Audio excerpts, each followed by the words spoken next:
Hi everybody and welcome back to Plants and Lucia. My name is Lucia and today is a very special day because we're going to do the first plant wish list ever on this channel. I thought this is a very good time to make a plant wish list because we're celebrating 2020. So in this wish list, I'm going to share with you the 20 plants I am dreaming about of getting next year so we can celebrate the first 20 years of this millennium. Okay, coming up.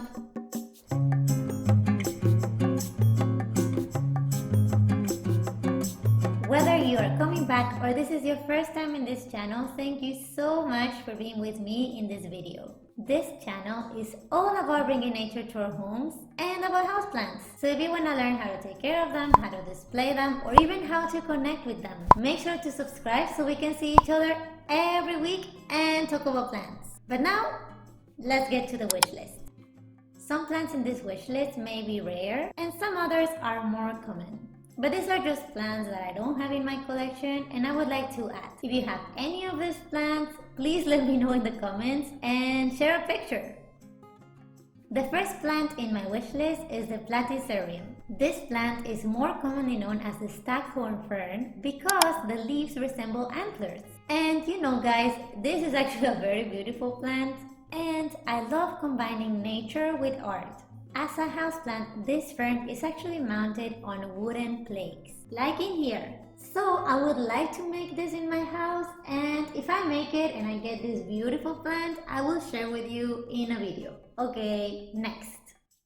The second plant in my wish list is another fern. This is the Asplenium Nidus variegated. You guys, I think the detail of the leaves in this plant is what nature gives us for inspiration to create. The leaves have these lines and it's white and green, white and green, white and green, and it looks so structured. But what I love about this plant is the mix of structured lines and the curves of the leaves. It's truly beautiful and I hope I can find it somewhere.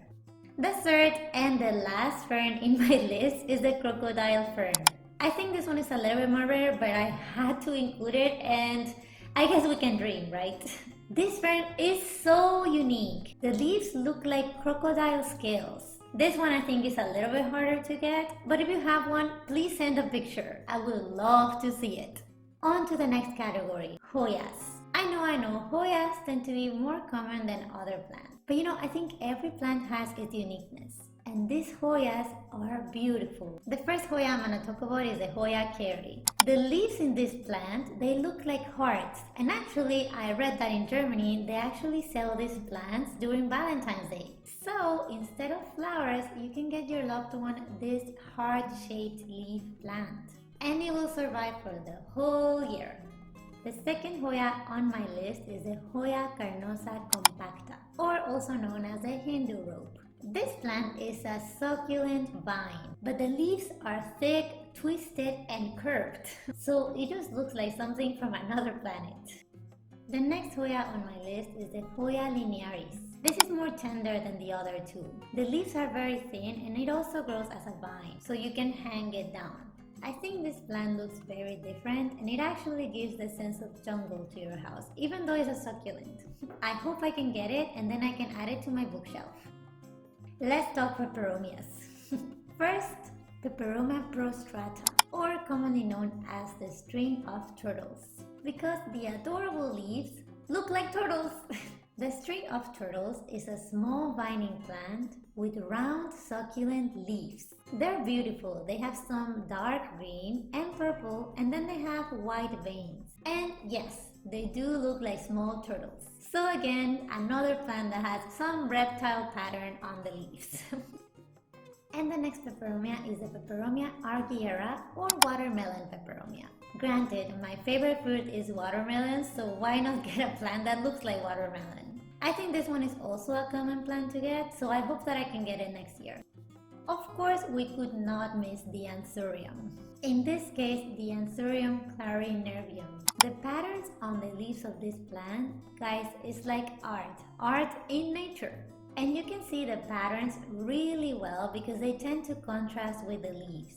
The leaves are very dark green and the veins are very bright colors, sometimes white, sometimes very bright green. And the leaf is really big, so you can really appreciate the pattern. This plant is not as uncommon as other plants. Sometimes it's hard to get, but I've seen it around. So I think I'm gonna be lucky next year and get it. As soon as I get it, I promise to let you know. Okay, now come the beautiful Alocasias. The first one, the Alocasia silver dragon. Oh my god, you guys, have you seen these plants?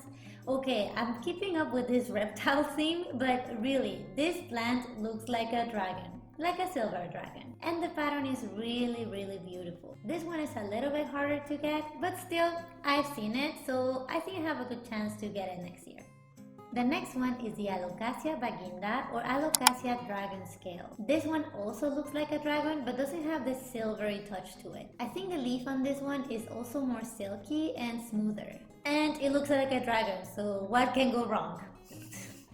The next Alocasia is the Alocasia cuprea, also known as the red secret. This plant extraordinary foliage has a shine to it. It has red leaves in contrast with almost black veins. So it is pretty dramatic. But yeah, I think this plant will look beautiful in our home. So I hope I can get it. And the fourth and last Alocasia is actually the Alocasia zebrina. The leaves are beautiful on this plant and very big, but it is actually called Alocasia zebrina because of the zebra patterns on the stem. It's just so beautiful to find familiar patterns on our plants. And this one is just a beautiful plant that reminds us of zebras. Now let's go to a smaller plant, the Philodendron moonlight. When it is young, the Philodendron moonlight has almost neon leaves, and this one grows slow and in a shrub-like tropical way. I think it's super pretty and adorable, and I like to have different sizes of plants in my house. So for sure I'm gonna try to find this plant for next year. And with the next philodendron, I'm gonna go a little bit more bold. This is called the Philodendron lemon lime. And this one has a very bright neon color. But I think it's so cool because you can actually have different colors of leaves in your house. And this one brings a lot of brightness. It's a really cool plant because in the beginning, the leaves actually grow neon yellow. And once they mature, they become lime green. So you may have some new leaves that look neon yellow and then some mature leaves at the same time that look lime green. So it's a pretty good addition of new colors to your house. The next plant on my wish list is the Aglaonema pink moon. The leaves on this plant, again, they look like an art piece. They are primarily green with some yellow dots and bright pink veins. So it really popped up. I have also heard that this plant is super easy to take care for, so it is also friendly for beginners. So yeah, I'm gonna try to get it. I think it's not as uncommon as other plants, so hopefully I can find it. Next one is the Begonia tamaya. You guys, this one is a little bit more rare, but it just relaxes you when you see it. It's super tropical and it flowers many times during the year. It is not a palm tree, but it pretty much looks like a palm tree in your house. I actually saw some of them in one local plant nursery here in Berlin. So I'm gonna go when I come back from Canada and hopefully they still have some. Next, of course, a Calathea had to be on the list.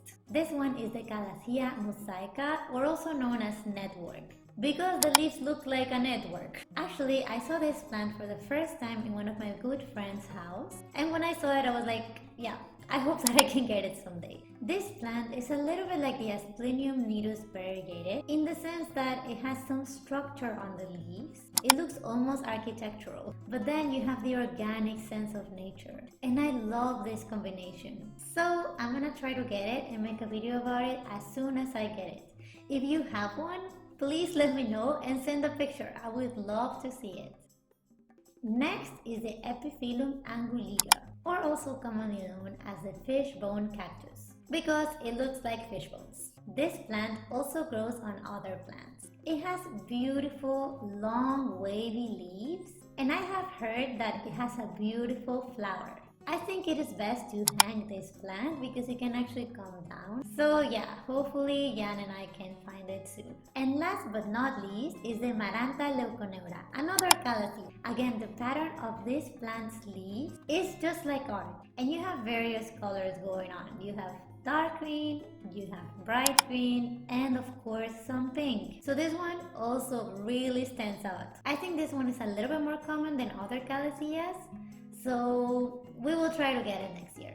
Okay, my friends, these are the 20 plants on my wish list to celebrate the first 20 years of this millennium. I think it's so amazing that we're all here to celebrate 2020. And I hope that you found this video useful.